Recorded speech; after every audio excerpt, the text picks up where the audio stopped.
कक्षा 12वीं की स्टूडेंट फाइनली आपका विषय भौतिक शास्त्र का त्रैमासिक परीक्षा 2024-25 पेपर लेके आ चुके हैं। आप लोग बहुत से रिकमेंड रहे थे कि भौतिक शास्त्र का पेपर लाओ, तो फाइनली आपका पेपर आ चुका और साथ ही संपूर्ण उत्तर सहित आपका पेपर कंप्लीट करने वाले इस वीडियो में।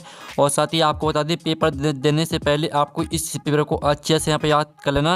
अगर आप यहाँ पर 70 में 70 अंक लाना चाहते हैं तो इस वीडियो को ध्यान से देखिएगा। और साथ ही आपका समय यहाँ पर 3 घंटे रहने वाला है, ठीक है। तो वीडियो को लाइक कर लीजिए और चैनल को सब्सक्राइब कर लीजिए, क्योंकि हम बड़ी मेहनत से आपके लिए पेपर लाते हैं, ठीक है। और आपके यहाँ पर निर्देश आते हैं सही प्रश्न करना अनिवार्य है। फिर आपका दूसरा निर्देश आता है प्रश्न क्रमांक 1 से 5 तक वस्तुनिष्ठ प्रश्न जिनके लिए 28 अंक निर्धारित हैं। फिर आपका तीसरा निर्देश आता है चौथा, पाँचवा, ठीक है। आप निर्देश ही पढ़ सकते हैं। तो चलिए स्टूडेंट, जो आपका भौतिक शास्त्र का पेपर है वो देख लेते हैं। तो आपको यहाँ पर जूम करके दिखाते हैं जिससे आप यहाँ पर अच्छे से देख पाएंगे, ठीक है। तो वीडियो को लाइक जरूर कर लीजिएगा और साथ ही आप यहाँ पर देख लीजिए। आपके यहाँ पर आते हैं सही विकल्प चुनकर लिखिए, आपके 6 नंबर के आते हैं, ठीक है। तो आपको यहाँ पर ध्यान से देखना है और सुनना, जिससे पूरे ऑब्जेक्ट है वो आपको यहीं पे याद कर लेने हैं, ठीक है। तो आप यहाँ पर अच्छे से देख लीजिए। एक कूलम आवेश में इलेक्ट्रॉनों की संख्या होती है, तो आपका आता है 5.46 गुणा 10 की 1029 और बात आता है 6.25 गुणा 1018 और सात आपका 1.6 गुणा 1029 और दात 90 गुणा 1011। तो यहाँ पर एक कूलम आवेश में इलेक्ट्रॉनों की संख्या होती है, तो इसका करेक्ट आंसर आपका बा हो जाएगा 6.25 गुणा 1018। यहाँ आपका दूसरा आता है विद्युत धारिता का मात्रक नहीं है, तो आपका आता है फैराडे और बात आता कूलम प्रति वोल्ट और साथ आपका वोल्ट और दाता कूलम प्रति जूल। तो यहाँ विद्युत धारिता का मात्रक नहीं है, तो इसका करेक्ट आंसर आपका वोल्ट हो जाएगा, ठीक है। वोल्ट आपका विद्युत धारिता का मात्रक नहीं रहेगा।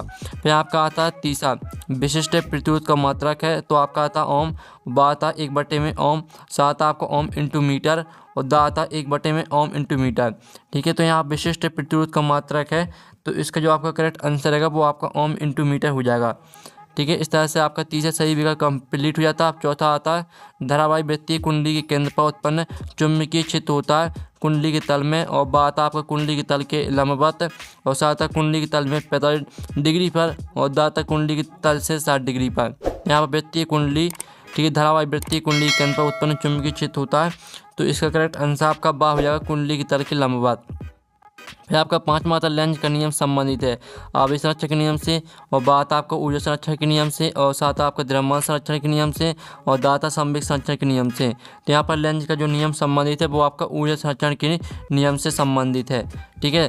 तो आपको पता ही होगा और नहीं पता है तो आप यहाँ पर याद कर लीजिए ऊर्जा संरक्षण के नियम से। फिर आपका आता है 6वां, भारत में घरों में दी जाने वाली विद्युत धारा की आवृत्ति होती है 40 हर्ट्ज और बात आपका 50 हर्ट्ज और साथ आपका 60 हर्ट्ज और दाता 100 हर्ट्ज, ठीक है। तो जो आपका यहाँ पर दिया गया भारत में घरों में दी जाने वाली विद्युत धारा की आवृत्ति होती है, तो इसका करेक्ट आंसर आपका बा हो जाएगा 50 हर्ट्ज। तो इस तरह से जो आपके यहाँ पर सही विकल्प वो कंप्लीट हो जाते हैं। आपने यहाँ पर अच्छे से याद कर लिए होंगे। अब चलिए आपके यहाँ पर प्रश्न 2 आता है रिक्त स्थान में पूर्ति कीजिए, 6 नंबर के आते हैं। तो पहला आपका जो यहाँ पर आता है, ठीक है, एकल ऋणावेश के लिए स्थिर विद्युत क्षेत्र रेखाएं, ठीक है, अनंत से प्रारंभ होती हैं, तो इसका आंसर आपका अनंत हो जाएगा पहले का। फिर आपका यहाँ पर दूसरा आता है विद्युत विभव एक डोनर राशि है, तो विद्युत विभव एक आपकी अदिश राशि है, तो अदिश आपका इसका करेक्ट आंसर रहने वाला है। फिर आपका यहाँ पर तीसरा आता है किरचॉफ का प्रथम नियम डॉट डॉट के सिद्धांत पर आधारित है, तो किरचॉफ का प्रथम नियम आवेश संरक्षण के सिद्धांत पर आधारित है, ठीक है। तो इसका आंसर आपका आवेश हो जाएगा, आवेश संरक्षण, ठीक है। तो आपको यहाँ पर अच्छे से याद कर लेना है। और फिर जो आपका यहाँ पर आता है चौथा, एक आदर्श वोल्टमीटर का प्रतिरोध न होता है, तो यहाँ पर एक आदर्श वोल्टमीटर का प्रतिरोध अनंत होता है, तो इसका आंसर आपका अनंत हो जाएगा। फिर आप यहाँ पर देख लीजिए पाँचवां आता चुंबकीय आघूर्ण की दिशा डॉट डॉट की ओर चुंबकीय अक्ष के अनुदिश होती है, तो यहाँ पर चुंबकीय आघूर्ण की दिशा, ठीक है, एस ध्रुव से, ठीक है, एस ध्रुव से एन ध्रुव की ओर चुंबकीय अक्ष के अनुदिश होती है। फिर आपका 6वां आता है एलसी परिवर्तन धारा और विभवांतर के मध्य π/2 का कलांतर होता है, ठीक है। इस तरह से आपके यहाँ पर रिक्त स्थान कंप्लीट हो जाते हैं। अब चलिए आपका यहाँ पर नेक्स्ट प्रश्न देख लेते हैं, जिसमें आते हैं सत्य असत्य का चयन करके लिखिए। आपके 5 नंबर के आते हैं। तो पहला आता 2 संभव प्रश्न कभी एक दूसरे को नहीं काटते, तो पहला आपका जो रहने वाला है वो आपका यहाँ पर सत्य रहेगा।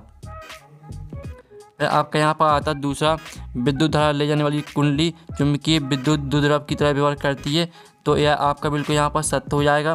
फिर आपका यहाँ पर आता तीसरा, किसी लो चुंबकीय पदार्थ की पारगम्यता 1 से अधिक होती है, तो यह आपका यहाँ पर सत्य रहने वाला है।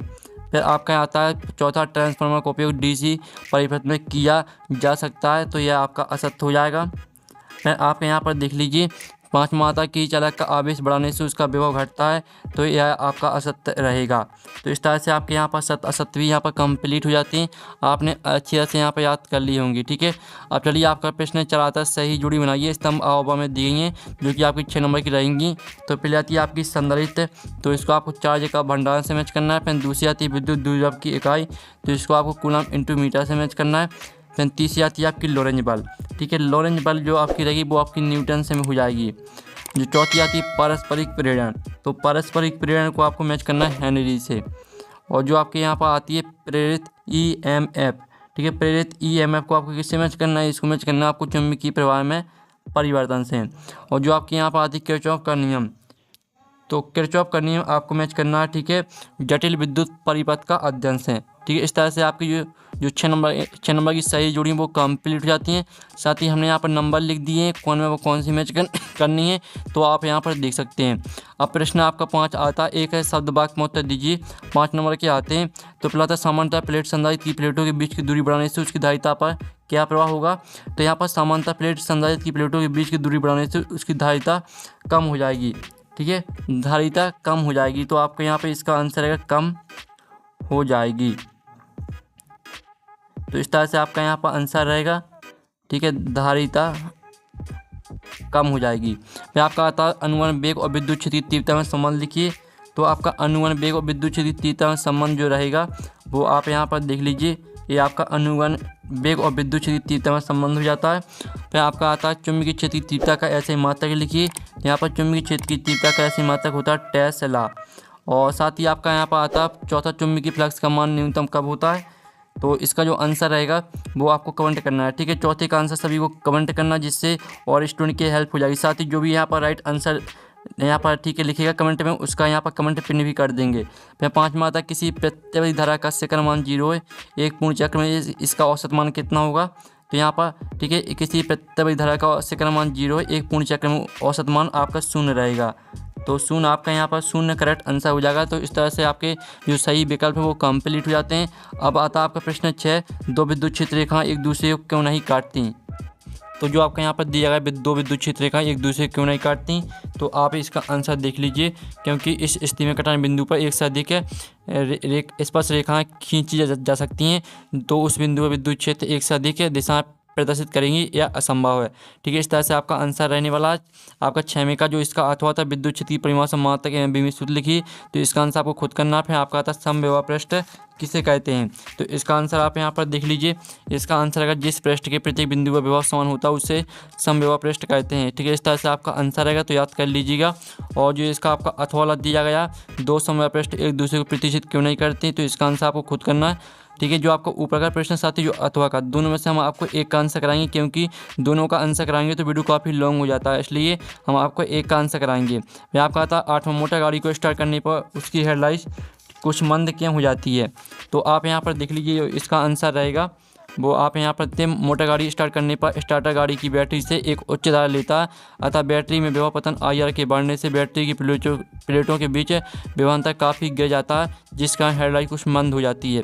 तो इस तरह से आपका इसका आंसर रहेगा। फिर आप यहाँ पर देख लीजिए, ओम का नियम लिखिए। तो इसका आंसर आपको खुद करना है। फिर आपका आता है एम्पियर का परिपथीय नियम लिखिए। तो एम्पियर का जो परिपथीय नियम है वो आप यहाँ पर देख लीजिए। ये आपका यहाँ पर एम्पियर का परिपथीय नियम दिया गया। इस नियम के अनुसार चुंबकीय क्षेत्र B का एक बंद वक्र C के अनुदेश रेखीय समाकलन वक्र द्वारा परिबद्ध कुल धारा I का μ0 गुना होता है। ठीक है, इस तरह से आपको पूरा परिभाषा यहाँ पर याद कर लेनी है और इसका समीकरण भी आप यहाँ पर देख लीजिए। अब चलिए आपका यहाँ पर आता है जिसमें आप यहाँ पर देख लीजिए मीटर वोल्ट मीटर कोई दो अंतर लिखिए। फिर आपका था वायु सेवाट का नियम लिखिए। तो जो वायु सेवाट का आपका नियम रहेगा वो आप यहाँ पर देख लीजिए। इस तरह से आपका वायु सेवाट का नियम रहने वाला है। ठीक है, पहले तो आप यहाँ पर देख लीजिए। इस तरह से माना चालक AB जिसमें धारा I प्रवाहित हो रही है, तब इस धारावाही चालक के एक अल्पांश द्वारा उत्पन्न चुंबकीय क्षेत्र किसी बिंदु पर चुंबकीय क्षेत्र की तीव्रता DV। पहला पॉइंट इसका आप देख लीजिए, और साथ ही पॉइंट देखने से पहले आप डायग्राम देख लीजिए, दूसरा पॉइंट और तीसरा पॉइंट। ठीक है, इस तरह से आपको इसको यहाँ पर सॉल्व करना है पूरा। तो इस तरह से आपका इसका जो आंसर है वो कंप्लीट हो जाता है। अब चलिए आपका यहाँ पर नेक्स्ट प्रश्न आता है फैराडे के विद्युत चुम्बकीय प्रेरण संबंधी नियम लिखिए। तो जो फैराडे के आपके नियम है वो हम यहाँ पर देख लेते हैं। तो आप यहाँ पर देख लीजिए, ये रहा आपका फैराडे का प्रथम नियम। ठीक है, आपको फैराडे के विद्युत चुम्बकीय प्रेरण संबंधी नियम लिखने थे। तो आपका प्रथम नियम रहेगा, जब किसी परिपथ से बद्ध चुम्बकीय फ्लक्स के मान में परिवर्तन किया जाता है तो उससे विद्युत वाहक बल उत्पन्न होता है। ठीक है, इस तरह से आपको परिवर्तन होता रहता है। और इसका द्वितीय नियम रहेगा, प्रेरित विद्युत वाहक बल का मान चुम्बकीय फ्लक्स में परिवर्तन की दर के अनुपाती होता है। तो इस तरह से आपको इसको याद कर लेना। ठीक है, अब चलिए आपके यहाँ पर जो इसका अथवा दिया गया 1 हेनरी मात्रक को परिभाषित कीजिए। पे आपका बनाता प्रत्यावर्ती धारा से विद्युत अपघटन क्यों नहीं होता है। तो जो इसका आंसर रहेगा वो आप यहाँ पर देख लीजिए। इसका आंसर है प्रत्यावर्ती धारा से विद्युत अपघटन नहीं होता, क्योंकि प्रत्यावर्ती धारा को आसानी से निम्न तथा उच्च वोल्टता पर परिवर्तित किया जा सकता है तथा ऊष्मा हानि को कम किया जा सकता है। इस तरह से आपका आंसर रहेगा। फिर आपका जो इसका अथवा आता है प्रत्यावर्ती धारा और दिष्ट धारा में अंतर लिखिए। तो इसका आंसर आपको खुद कर लेना है। फिर आपका आता है चल कुंडली धारा मापी की सुविधा कैसे बढ़ाई जा सकती है। और जो आपके यहाँ पर दिए पृथ्वी की विभव को शून्य क्यों माना जाता है। तो स्टूडेंट आप यहाँ पर देख लीजिए, आपका जो यहाँ पर दिया पृथ्वी की विभव शून्य क्यों माना जाता है। पृथ्वी का आकार इतना बड़ा है कि उसे कुछ आवेश देने या उसे कुछ आवेश लेने से उसके विभव में कोई विशेष अंतर नहीं आता, इसलिए पृथ्वी की विभव को शून्य माना जाता है। तो इस तरह से आपका आंसर रहने वाला है। और फिर जो आपके यहाँ पर दिया गया 14वां प्रश्न है। ठीक है, तो आप 14वां प्रश्न यहाँ पर देख सकते हैं। और इसका जो अथवा है, गॉस का प्रमेय का उपयोग करते हुए सिद्ध कीजिए कि आवेशित खोखली चरक के अंदर विद्युत क्षेत्र का कोई अस्तित्व नहीं होता। तो स्टूडेंट जो आपके 14वें का अथवा है, इसका आंसर आप यहाँ पर देख लीजिए। इस तरह से पहले तो आपको यहाँ पर डायग्राम बनाना। ठीक है, पहले आप प्रश्न यहाँ पर देख लीजिए, वही प्रश्न है आपका सेम। ठीक है, इस तरह से आपको डायग्राम बनाना है। और जबकि बिंदु गोले के अंदर स्थित है, तो इस तरह से आपको इसके यहाँ पर, ठीक है, आप यहाँ पर देख लीजिए। इस तरह से पूरा आपको इसको सॉल्व करना है। ठीक है, आप यहाँ पर देख लीजिए, इस तरह से पूरा आपका इसका आंसर हो जाता है। आपने यहाँ पर देख लिया होगा। अब चलिए आपका जो यहाँ पर दिया गया किरचॉफ के नियम लिखिए, उनकी व्याख्या कीजिए। इसका अथवा आता किसी सेल के आंतरिक प्रतिरोध और टर्मिनल वोल्टता। ठीक है, और विद्युत धारा में आपको संबंध स्थापित करना है। तो इसका जो आंसर रहेगा वो हम आपको बता देते हैं। तो आप यहाँ पर देख लीजिए, इस तरह से आपका इसका आंसर रहने वाला है। चित्र में प्रदर्शित है परिपथ। ठीक है, पहले तो आप यहाँ पर डायग्राम देख लीजिए और फिर आप यहाँ पर देखिए चित्र में प्रदर्शित परिपथ में माना कि सेल की विद्युत भाग बल व आंतरिक प्रतिरोध क्रमशः ई तथा आर है। ठीक है, वोल्ट मीटर के प्रतिरोध आर के श्रेणियों का विभवांतर भी है। तो इस तरह से आपको यहाँ पर पूरे इसको सॉल्व करना है। ठीक है, आप यहाँ पर देख लीजिए, इसका व्यंजक रहेगा अभिष्ट व्यंजक, यानी अभिष्ट संबंध आर बराबर ई माइनस वी बटे में आई। ठीक है, इस तरह से आपका इसका आंसर हो जाता है। अब चलिए जो आपके यहाँ पर दिया गया है 17वां प्रश्न है। तो 17वां प्रश्न आप यहाँ पर देख लीजिए। फिर जो आपका यहाँ पर आता है 18वां की गोली चालक की धारिता का सूत्र का निगमन करो। और 19वां प्रश्न आप यहाँ पर देख लीजिए। और साथ ही 20वां प्रश्न है। ठीक है, जो आपके 4 नंबर के प्रश्न हैं, इनका सॉल्यूशन आपको टेलीग्राम ग्रुप में मिल जाएगा। और पेपर का अगर आप यहाँ PDF है डाउनलोड करना चाहते हैं तो उसकी लिंक वीडियो के डिस्क्रिप्शन में दी गई, तो आप वहाँ से पेपर का PDF डाउनलोड कर सकते हैं। तो हम यहाँ पर नेक्स्ट वीडियो में मिलते। Thanks for watching.